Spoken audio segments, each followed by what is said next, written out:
ஒரு மேஜிக்கல் வில்லேஜில் ஒரு சின்ன லேண்டன் இருந்துச்சு. அது எப்போவும் லைட் கொடுக்க பயப்படும்.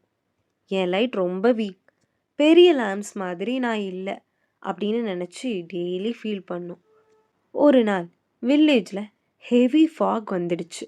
மக்கள் எல்லாரும் அந்த ஃபாகில் எதுவும் தெரியாமல் எங்கேயும் போக முடியாமல் இருந்தாங்க. பெரிய லைட்ஸ் எல்லாம் ஃபாகில் ஆல்மோஸ்ட் தெரியவே இல்லை. அப்போது ஒரு சின்ன பையன் வழி தெரியாமல் அழுதுட்டு இருந்தான். அந்த பையனை லேண்டன் கவனிச்சுட்டு இருந்தது. அந்த லேண்டன் பயந்தாலும் என்னால் முடிஞ்ச அளவு லைட் கொடுக்குறேன்னு தன்னோட சின்ன ஒளியை கொடுக்க ஆரம்பிச்சது. அது பெரிய வெளிச்சம் இல்லை, ஆனால் அந்த சின்ன ஒளி போதும். பையன் வீட்டுக்கு சேஃபாக ரீச் ஆனான். மறுநாள் வில்லேஜ் லீடர் இருட்டை ஜெயிக்கிறதுக்கு பெரிய வெளிச்சம் தேவையில்லை, சரியான நேரத்தில் எரியிற சின்ன ஒளியே போதும்னு சொன்னாங்க. அந்த நாள் தான் லேண்டன் ஒன்று புரிஞ்சுக்கிச்சு.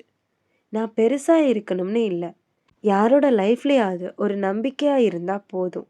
உங்களை வேறு யார் கூடயும் கம்பேர் பண்ணாதீங்க. உங்களோட சின்ன டேலண்ட்க்கு கூட சரியான நேரத்தில் ஒருத்தரோட லைஃப் மாற்றுற சக்தி இருக்குது. Subscribe for more videos.